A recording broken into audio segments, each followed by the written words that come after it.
Hello guys, so today I'm gonna explain you how can we solve this problem. This problem is from June Circuits, and as you can see this is still a running contest, so I'm not gonna publish it until the contest is over. So let's quickly read this problem statement. So we are given a matrix of n cross m, and we assume that the matrix rows are numbered from 1 to n from top to bottom, and 1 to m from left to right. Then the cells of the field at the intersection point is the xth row, and the yth column has this coordinate x and y. And there are certain cells which are empty and certain are blocked. So for every cell, determine if we change the state of the cell, that means from empty to blocked or blocked to empty, is it possible to reach the rightmost corner cell, that is n cross m, from the leftmost top cell, that is 1 cross 1. This one is rightmost bottom cell, and this one is leftmost top cell. And the only way we can move from one cell to other cell is that we can either move down or we can move right. So basically, if we were to find that whether we can reach from a given starting point to the ending point with some cells blocked or empty, this is pretty straightforward, simple approach. We can do it through either BFS or even use dynamic programming to solve this problem. I can help you with that. And if you think that this one is already known to you, not relevant, not that much relevant, you can just skip this part and go to the part a bit ahead where I'm explaining how do we handle the changes when we flip one cell. Alright, so let me explain you how can we solve this problem if there were no changes done on the cells of this matrix. That means if we were to just simply find out whether we can reach to the cell n cross m from this cell n 1, so let's try to solve this. So the simplest approach is that for each cell we know that we can either reach from this particular cell or from the cell which is just above, that is from the cell which is left to it, or the cell which is above it. All right, because from each cell we can either move down or we can move right. All right, so there is no other way we can reach to this particular cell. So if we can find out whether is there a way we can reach to this cell or this cell. If this is possible to reach one of these cell and both of them are empty, then we can always reach to this cell with the condition that this cell is also empty. All right, so if there is no way we can reach to this particular cell, any of these two cells, then there is no way we can reach to this cell as well. And yeah, this is the intuition that we have. So as you can see, to reach this particular cell, we again need to check whether this cell is empty and if we can reach to this cell from beginning, and if not, if this one is empty and we can reach to this cell from beginning, and if both of them is not possible, that means we cannot reach to any cell x comma y, and if that is possible, we can always reach to this particular cell as well. I mean, if any of them is possible. So that's what I'm gonna do. I am going to start iterating. I mean, as you can see, this seems to be totally a problem which can be broken down into smaller subproblems, and all of them are overlapping. If you draw a decision tree, you would be able to figure it out. So I am going to solve this by dynamic programming based approach on a recursive approach. So what I am going to do, I can, from this cell I can either go to this particular cell or from this particular cell, and if at any moment also I need to take care of the particular fact that I don't land onto a cell which is a blocked one, and I don't go across this matrix, like I'll have to be within the boundary of the matrix. And if at any moment I reach to the last cell and that cell is unblocked, then we for sure know that we have reached a path. We know that there exists a path from 1 to n, 1 to nn. We can also do this iteratively, but I mostly do dynamic programming on recursive approach. So let me just quickly show you my code, and then we can move ahead with the changes, the modification that we have, like we can also flip one particular cell. Right, so this is the code which helps us find out whether we can reach to n cross m. cell if we start from I to j, I comma j. So yeah, this is a bit reverse from what I said. Like I have said that we can reach to this cell from any of these cells, which is either left or it is if it is from top, and if we can reach to any of these cell, we can also reach to this cell if both of them, all of them are unblocked. Also, same way we can say that if we start from this cell, we can only reach to this one only if this and this cell is unblocked, and if we can reach from here or here. Right, so both of them are pretty much same, and yeah, this is what my recursive function does. So what I am doing is I am checking whether if I start from I comma j, would I ever be able to reach n comma n, and if yes, that means dp of I comma j should be 1, otherwise it should be 0. So if at any moment I comma j is greater than, or basically this particular case is taking care of the fact that this cell is out of the matrix, then in that case we need to return 0. That means it is not possible if we start from I comma j. Otherwise also we check, these are the some checks that I have done, like to take care of the base case. Like if we land onto a cell which is not an empty one, that means a blocked one, that also we cannot start from there, and there is no way we can reach till the end. So it might seem irrelevant for now, but these are helpful once I'll start explaining the second part of the problem. And then if at any moment if I reach my target cell, that means the destination, the rightmost corner one, the bottom rightmost corner one, then what happens, I set my dp of I comma j to be 1, because starting from the target cell we can always reach the target cell, and the fact that it has to be an empty cell only, otherwise we cannot reach. In this particular part I have taken care, if I have already visited a state previously and I have calculated the answer for that state, I don't have to recalculate all the things again.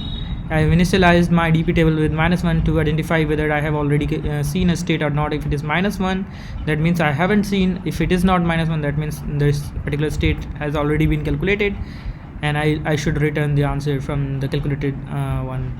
Otherwise I would consider for now that there is not a path from I comma j to n comma n, and what I'm doing is I am checking if my here I'm just taking care of edge cases, that I should not go beyond my cell. That means I plus 1, that means I am going down and checking if this particular cell is empty one. That means I can go to this cell, and I'll go to there and I'll check if I start from this. For example, here let's talk about this particular case. Here I can see this particular cell is empty, so I can move to this particular cell and check if I can reach from here till here. If that is one way, then what I'm doing is I am doing an OR operation here. That means if this gives me 1, then it would be 1, otherwise it would be 0 itself. Similarly I'm doing for the when I'm moving right, so I comma j plus 1 is the right cell of the current cell, and if any of them gives me correct answer, I mean if any of these two would give me 1, then my answer would be 1. And yeah, let's not consider this particular thing. I'll just briefly explain this one in a moment.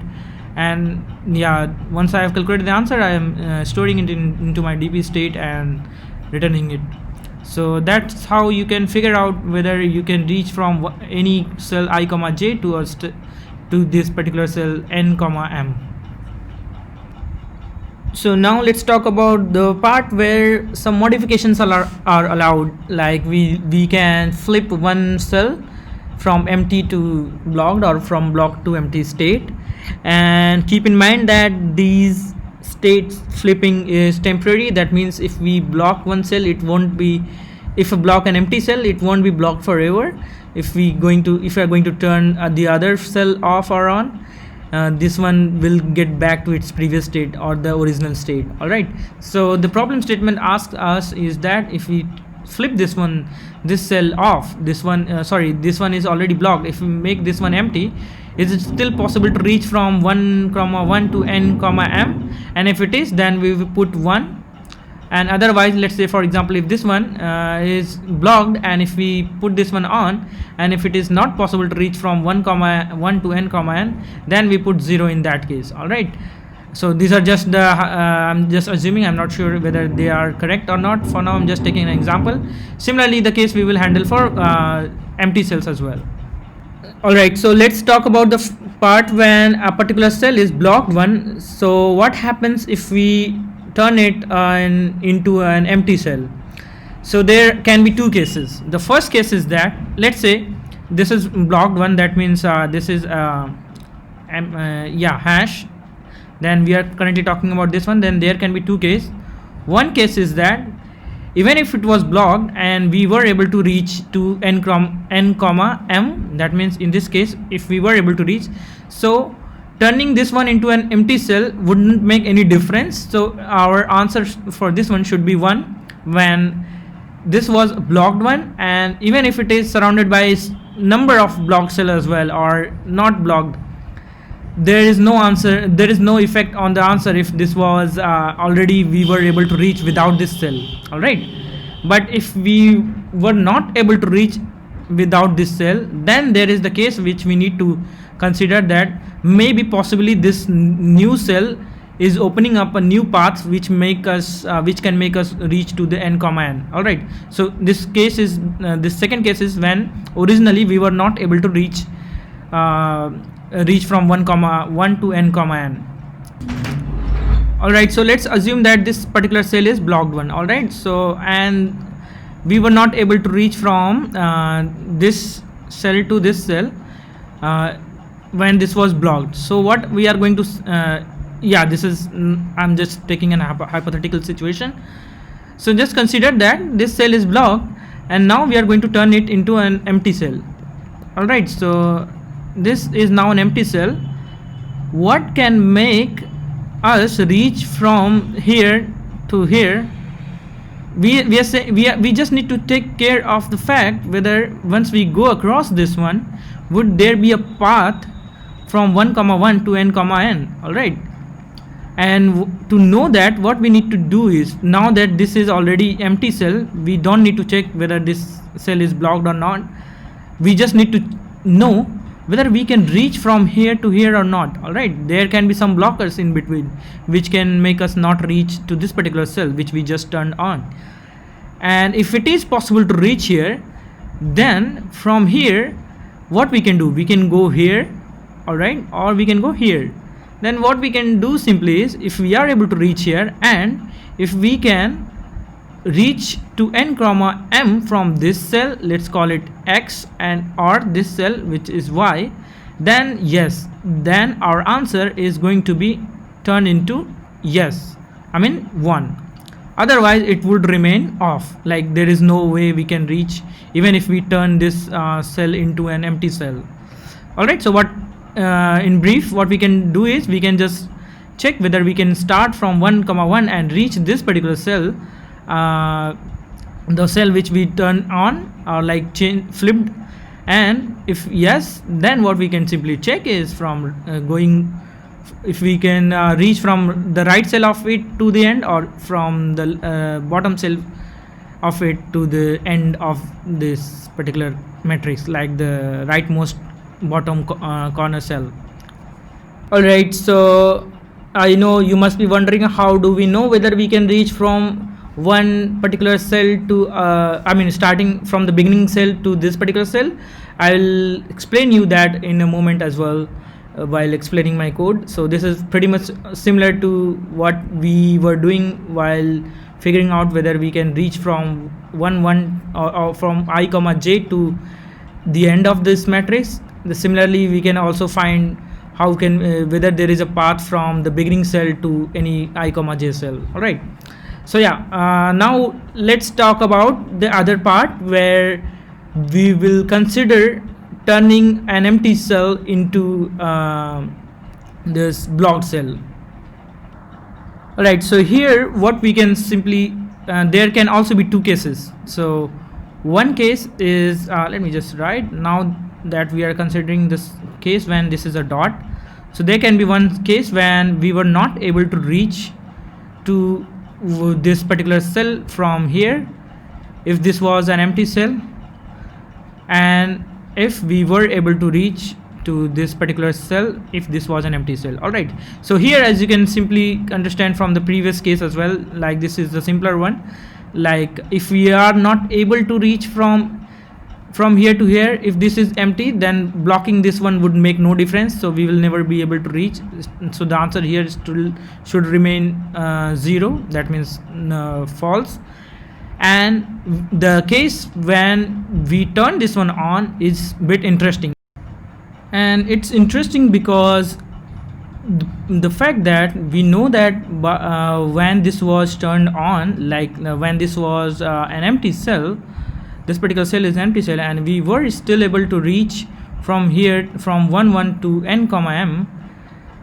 Is this the only cell which is making this path possible, like this starting from here and reaching to here is possible? And there is no quicker way we can do that, like checking its adjacent cells, because we are not sure that how many adjacent cells we need to check. So this is why this is more interesting. To understand that, we need to understand fact about all the possible paths that we can have from a starting cell to the end cell. And the fact is that all of them are of length n plus m minus 1, where n is the number of column and number of rows, and m is the number of columns minus 1. So you can consider any path, it's always would be of length n plus m minus 1 length. All right, so using this fact, we are going to derive a particular another theorem which can help us figure out whether blocking this cell is going to block all the possible path from this starting cell to the end cell. So basically, if we look closely, we would understand that because of this length property, we would ensure that if all the paths are at some moment are converging at this particular cell, this cell which we are considering to flip for now, then what happens is that if this cell is turned off, then we would never be able to reach from the 1 comma 1 to n comma m. Why I'm saying so, let's take for example if this cell was blocked. All right, this one and also this one, then you can clearly see that this was the only cell which was allowing us to reach from the start cell to the end cell. All right, because there can be multiple paths. We were able to go from here as well. All right, we were able to go from here as well. So now you can see that all of them are some at this moment, like 1 2 3 4 fifth moment, like at the if we start counting from the first one as the first second, so the fifth second, they all are converging at this particular cell only. So if we block this also, let's say for now we just block this one as well, then there is no path we can reach from here to here. That means if we somehow can count whether how many paths are available at each length, like at each moment, then we can know whether blocking that cell can make us block all the possible path or not. So what I'm trying to suggest here is if there is only one cell of length L, by length I mean the distance L from the beginning cell, that is from the start cell, then if we block that cell, there is no other path where we can reach from the beginning cell to the end cell. But if there were multiple cells of distance L, which I just mentioned, what does L mean? If there are multiple cells of distance L from beginning cell which can make us reach to this cell, then blocking this cell wouldn't make any difference. We can still reach from, let's say for example, if we didn't have this cell, then we would still be able to reach to this, all right, reach to the end by going this way, right? Because we can always find whether we can reach from here or not. So yeah, this is what the basic approach is. So now let me just walk you through my code so that I can quickly explain how can I find whether we can reach from beginning to any particular cell I comma j, and also how can we find the number of count of answers for a cell of distance L from beginning cell. Alright, so this is the part where I have done the DP approach, and I'm calculating whether we can reach from a cell I comma j to n comma m, and storing that particular information in DP table DP of I comma j. Alright, and this was the part which I didn't explain in the beginning, and this is where I'm storing the count of possible paths, possible valid paths from I comma j, that is the length of I plus j. This length is the distance from 1 comma 1 to this I comma j, and if this answer, I am only increasing if this answer is 1. All right, because there might be a case that this cell is open but we are not able to reach from here, so we will only increase our counter once we see that there is a way from this particular cell, right? And then remaining part was that to find whether we can reach from 0 0 to in our case this is 0 based indexing, so what I'm saying is from the beginning cell to any particular cell or not. So here what I've done is simply checked it whether if we can reach this particular cell from here to here only if we are able to reach till here and till here, then only. Alright, so this is what I've done. This is pretty straightforward, and rest of the things are very much similar. So these are some corner cases that I have handled for the actually corners like this cell and this cells. Alright, so I'll share my code in the code link in the description. You can have a look at these particular cases. Also you can try implementing them by your own once you know the algorithm, and maybe you can find a cleaner code or a cleaner way to implement this. And then this is the part where I am taking care when this current cell which I'm going to flip is a blocked one, and this is the part when I'm taking care of the fact that the current cell which is I'm going to flip is an empty cell. And this this is the part when I'm checking whether when the count is greater than 1, then there is always one more path of that means this current cell is not a converging cell.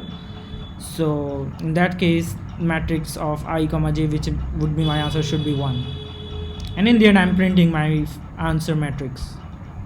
Right, so I hope I was able to explain you guys properly. If there is anything which you want me to discuss with me, please let me know in the comment section, or any feedback or any suggestion for me, please leave that in the comment section below. Thanks for watching this video, guys.